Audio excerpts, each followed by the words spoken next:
Chapter का नाम है नीति श्लोक। नीति का मतलब होता है व्यवहार। क्या होता है? व्यवहार। व्यवहार से संबंधित श्लोक हम इस पाठ में जानेंगे, ठीक है। और इससे अपने जिंदगी को खुशहाल रखने के लिए बारे में जानेंगे, कैसा व्यवहार रखना चाहिए जो हमें मान सम्मान हो, हमारी इज्जत बढ़े, है ना। तो देखिए पहला श्लोक है कि अस्य कृतम न विघंति शीत उष्णम भयारिता।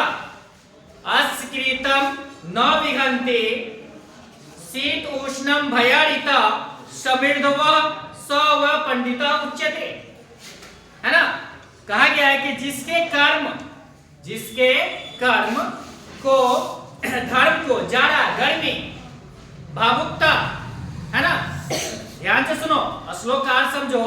जिसके कर्म को जाड़ा गर्मी भावुकता गरीबी अमीरी सभी में जो व्यक्ति एक समान रहते हैं उन्हें ही हम क्या बोलते हैं? ज्ञानी या पंडित बोलते हैं। क्या बोलते हैं? ज्ञानी या पंडित बोलते हैं। इसलिए कहा गया है यस्य कृतम न विघंति शीतोष्णम भयारिता समृद्धवो व पंडिता उच्यते। वैसे व्यक्ति जो दुख आने पे घबराए या नहीं, सुख आने पर नितराए नहीं, ठंडी गर्मी बरसात में परेशान न हो, वैसे व्यक्ति को हम लोग पंडित बोलते हैं, ज्ञानी बोलते हैं। दूसरा श्लोक कहता है आपका तबज्ञम सर्वभूतानाम योग्यम सर्वकर्मणाम उपाद्यो मनुष्यानाम नरः पंडिता उच्यते। है ना। कह रहा है कि तबज्ञम सर्वभूतानाम योग्यम सर्वकर्मणाम उपाद्यो मनुष्यानाम नरः पंडिता उच्यते। इसका अर्थ समझिए। नीति विदुर धृतराष्ट्र के प्रश्न के उत्तर देते हुए कहते हैं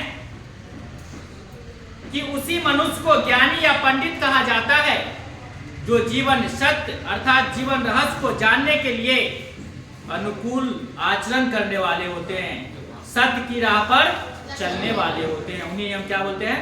पंडित बोलते हैं या ज्ञानी बोलते हैं। तीसरा श्लोक है, ध्यान से सुनेंगे, बहुत अच्छा है। जिंदगी में आपको इस रास्ता पे चलने से आपकी जिंदगी खुशहाल रहेंगे। वो तीसरा श्लोक है अनाहुता प्रविश्यति अप्रिवेश्यति बहुभाष्यते। ध्यान से सुनिए। अनाहुता प्रविश्यति अप्रिवेष्टि बहुभाष्यते अविश्वते विश्वति मधुचा नराधमः।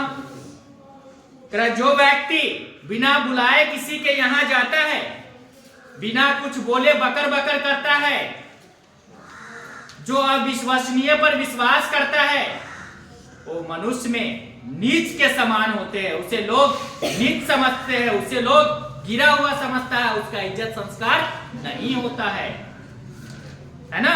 ऐसा व्यवहार हमें करना नहीं चाहिए। इसलिए कहा गया है अनाहुता प्रविश्यति अप्रिवेष्टि बहुभाष्यते अविश्वति विश्वते मधुचा नराधम। है ना। चौथा श्लोक है, चौथा श्लोक एको धर्मः परमश्रेय क्षमता शांति उत्तम विधेयक परमतिप्तम अहिंसुका सुखवाहा। इसका अर्थ धर्म का पालन, क्षमादान। ध्यान से सुनिए।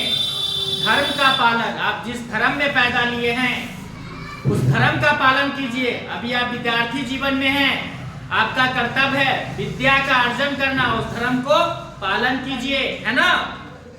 क्षमादान, किसी को क्षमा कर देना, और विद्या की प्राप्ति करना, किसी को कष्ट न पहुंचाना। इसी से मनुष्य का जिंदगी खुशहाल रह सकता है, अन्यथा खुशहाल जिंदगी नहीं रह सकता है। इसलिए खुशहाल रहने के लिए आपको क्या करना होगा? विद्या की प्राप्ति करना जरूरी है।